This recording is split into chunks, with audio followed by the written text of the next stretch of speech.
cordial saludo, respetado profesor y queridos compañeros que posteriormente verán este video. Mi nombre es Ángela María Castañeda Henao, estudiante del programa de Administración de Seguridad y Salud en el Trabajo de la Universidad Militar Nueva Granada en la Facultad de Distancia. En esta ocasión, este video se realiza para la sustentación de la práctica como estudio de caso de una oficina del CAIMI en la ciudad de Bogotá. Bueno, yo realicé mi práctica como un caso de estudio. Recordemos que el caso de estudio es un instrumento o método de investigación que analiza específicamente un objeto o un objetivo, ¿sí? Tiene su origen en la investigación médica, psicológica y educativa. Pero lo importante de esto es que dentro de la administración del riesgo, este análisis por medio del caso de estudio nos permite identificar ciertas características en poblaciones definidas, como en este caso, donde el estudio de caso se hizo en las instalaciones del CAIMI, el que es el Comando de Apoyo de Combate de Inteligencia Militar del Ejército Nacional. El CAIMI específicamente en su oficina de direccionamiento y administración de talento humano está ubicado en la Escuela de Inteligencia y Contrainteligencia en el Cantón Norte en la ciudad de Bogotá. Dentro de las instalaciones pues se realizó un estudio con los debidos permisos y hicimos una clasificación del riesgo, de los riesgos encontrados dentro de la oficina que consta de 10 personas. Como podemos ver en las imágenes, pues identificaron riesgos físicos, riesgos de tipo ergonómicos y riesgos psicosociales. Dentro de la identificación y clasificación realizamos una observación previa a las instalaciones físicas de la Oficina de Talento Humano, que era nuestro objetivo inicial, era nuestro alcance. Sin embargo, ellos son quienes manejan todas las unidades abiertas y unidades de inteligencia y contrainteligencia a nivel nacional. Hay una serie de riesgos físicos que se desprenden de acá y que tienen un alcance dentro de las unidades que posteriormente los vamos a estar viendo. Por acá les muestro los riesgos físicos. Estas son las oficinas en donde laboran aproximadamente 10 personas en un espacio aproximado de 10 metros por 10 metros. Como podemos ver, las oficinas no tienen ningún tipo de separación, están todos allí con los escritorios pegados. Uno de los riesgos que se identificó fue el mal manejo del cableado, ¿sí? Como riesgo ergonómico. Recordemos que uno de los síndromes que produce enfermedades laborales es el síndrome del edificio enfermo, pero también aplica a toda la estática que generan los implementos de cómputo cuando las conexiones están por debajo directamente en las piernas de los empleados. Otro riesgo físico fue el espacio, porque pues el hacinamiento y la oxigenación va a ser deficiente, igual que la iluminación, y los riesgos ergonómicos porque tienen un déficit en las sillas donde no han sido cambiadas aproximadamente hace más de 5 años, y algunas, aunque aparentemente están en buen estado, sí se identifica un deterioro de las mismas, y son jornadas laborales de 8 a 12 horas aproximadamente. Entonces pues esto se identificó y se dejó plasmado como riesgo. Dentro de los riesgos físicos, que además la empresa como tal tenía planteada y tenía identificada, estaba el alto accidentalidad, los altos índices, perdón, de accidentalidad vial en vehículos, sobre todo tipo bicicleta. Este riesgo ha tenido un alcance a nivel nacional, en donde ellos estadísticamente tienen reportado incluso para el mes de agosto una muerte. Entonces, pues decidimos también hacer un tipo de intervención a mayor escala, porque este es un riesgo que les está generando estadísticamente y monetariamente, y dentro de las indemnizaciones les está generando pues problemas. La accidentalidad vial en vehículos de tipo motocicleta se da tanto en militares activos como en civiles activos, por lo cual es un riesgo que se debe intervenir. Dentro del estudio de caso decidimos hacer unos planteamientos y unas capacitaciones con respecto a la norma de tránsito, dirigida obviamente en convenio con el Instituto de Tránsito y Transporte de Bogotá. Se hicieron 2 capacitaciones, uno del conocimiento de la norma y otro de verificación de papeles y verificación del estado de las motocicletas, dado que muchos de las personas no conocen el hecho de que, por ejemplo, ahorita que estamos en temporada de lluvias, que es un factor de incidencia, es importante que pues puedan tener su vehículo con las mínimas básicas condiciones para poder desplazarse. Una de ellas es, por ejemplo, el estado de las llantas, el estado de los frenos, que el SOAT esté vigente, ¿sí? De hecho, la empresa como tal tiene unos sistemas de control en cuanto a la verificación de papeles. Ellos adentro tienen asignado unos parqueaderos y para asignar esos parqueaderos se necesita sí o sí el SOAT y tener los papeles en regla. Sin embargo, es necesario estar verificando el estado del vehículo y aquí en la capacitación se les explicó, en la capacitación se les explica cómo pueden estar verificando constantemente su vehículo para evitar los índices de accidentalidad.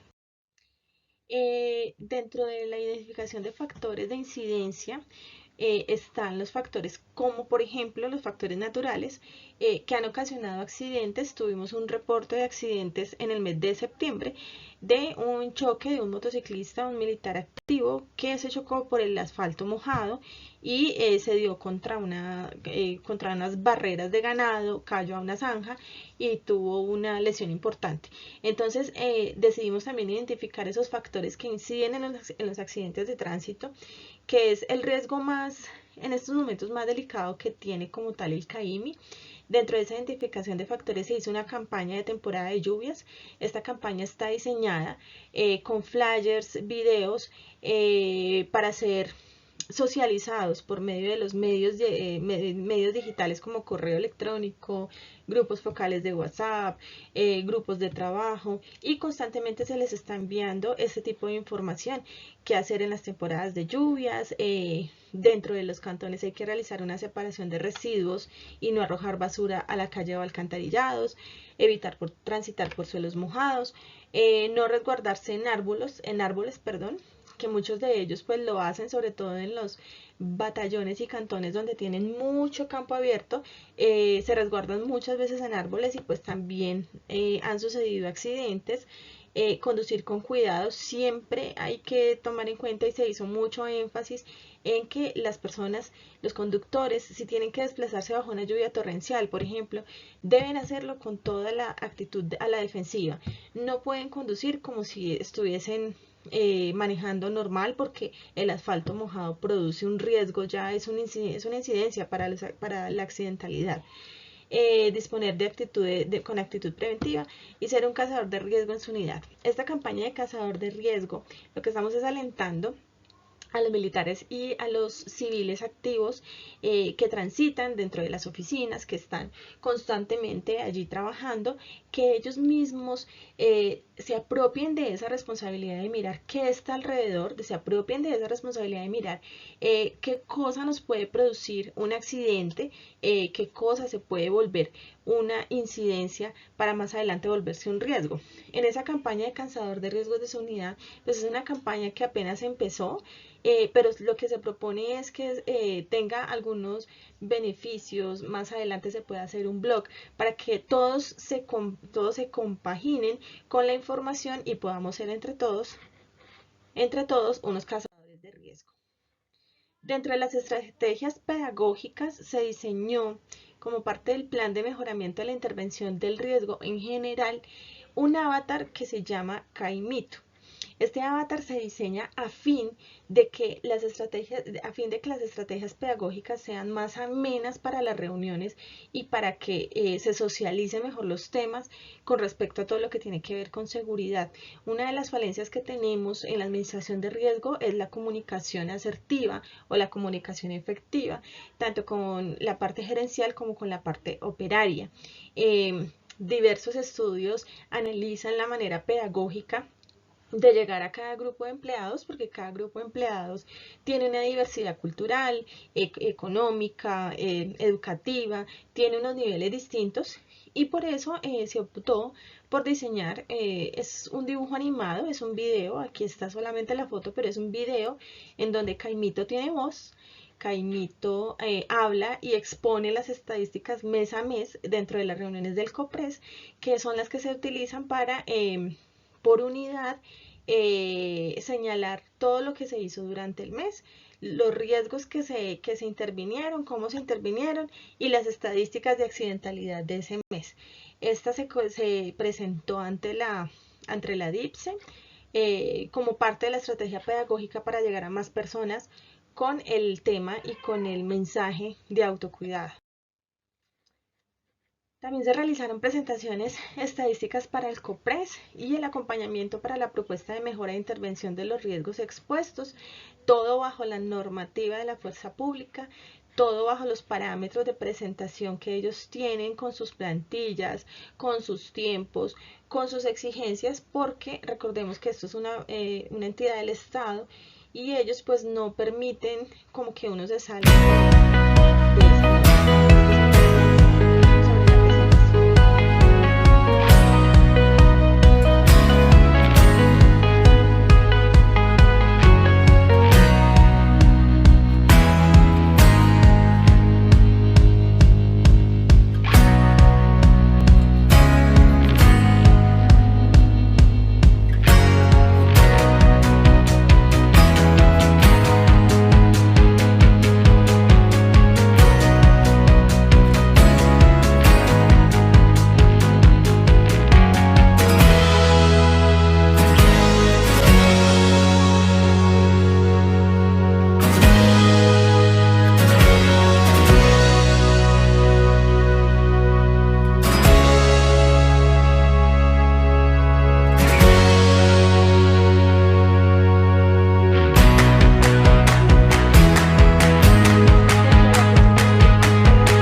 Como propuesta final, se dejó con la identificación y con el estudio de caso, se dejó inicialmente intervenir en algunas falencias que tiene la empresa como tal. Una de ellas es la revisión de la matriz de gestión de riesgos empleada dentro del CAIMI. Esta matriz de gestión de riesgos está siendo mal diligenciada, por lo que la identificación y la intervención se ve un poquito con dificultad, dado a que desde la matriz hay una mala gestión. Entonces, se propone que hagan una revisión de la matriz de gestión, obviamente dentro de la normativa interna de Ejército. Se propone identificar y clasificar correctamente los riesgos de la unidad y determinar su alcance. Como vimos, hay algunos riesgos que, si bien están dentro del espacio físico que entramos a analizar, hay otros riesgos que están generando un impacto mucho más grande y tienen un alcance a nivel nacional y se pueden intervenir a nivel nacional. Ahorita con la revolución 4.0 y todo lo que tenemos de propuesta de globalización y todo lo que tenemos de avance tecnológico, es importante poder implementar acciones con tecnología que puedan llegar a todas las personas que están dentro de este grupo de trabajo. Comparar la información con la estadística y realizar un consolidado de la información. Considero que es muy importante poder comparar la información de lo que se genera en la matriz y con la estadística que se está mes a mes consolidando para poder tener un compilado de información. Con ese compilado de información se puede hacer propuestas de mejoramiento continuo, se puede hacer intervenciones del riesgo y se puede trabajar muchísimo mejor. Intervenir los riesgos identificados a fin de reducir, eliminar, sustituir y ejercer control de ingeniería, control administrativo o diseñar plan de contingencia. Algunos de los riesgos, recordemos que no, si no los podemos reducir, debemos eliminarlos. Si no los podemos eliminar, debemos sustituirlos. Si no podemos sustituirlos, debemos implementar controles de ingeniería. Si no, con el control de ingeniería no se puede, entonces implementar control administrativo. Y si ya aquí no podemos, implementar un plan de contingencia para ese riesgo que no se pudo gestionar. Dentro de las conclusiones de la práctica, creo que un papel fundamental del administrador de riesgo es poder desarrollar las habilidades sociales que le permitan llegar a distintos niveles sociales y, como lo hablamos siempre, dentro de un grupo gerencial, igualmente poder llegar a ese grupo operacional y tener el liderazgo de su propio proceso. Cuando uno inicia toda la práctica y todo el proceso que se viene con ello, hay momentos de sensación de mucha frustración, como hay momentos de otras sensaciones de impotencia o incapacidad de hacerle frente a muchas cosas, y estamos en un ambiente en Colombia donde todavía no hay mucha cultura en el área de seguridad. Ese tipo de situaciones inicialmente pueden hacer que uno retroceda, pero definitivamente está en nosotros el poder trabajar esa habilidad social de la resiliencia, el poder trabajar esa habilidad social de la comunicación, el poder llegar con nuestro mensaje a esas personas que están expuestas a un riesgo, y sobre todo a los altos directivos que muchas veces no ven la necesidad de intervenir y no ven la necesidad de invertir en planes para minimizar los riesgos y prefieren muchas veces pagar indemnizaciones. Es un poco complejo, pero mi invitación es que todos los administradores de riesgo encuentren dentro de sí mismos esa habilidad que les permita llegar a las personas y puedan generar un cambio importante. Estamos en el momento del cambio en Colombia. Con la pospandemia se nos vino un cambio importante para la seguridad y la administración del riesgo, y considero que podemos ser protagonistas de eso. Cito una frase del profesor Oscar Jiménez, que nos dijo en clase, que me pareció supremamente importante: en un mundo que evoluciona, el que no avanza retrocede. Muchísimas gracias y que tengan un excelente fin de año.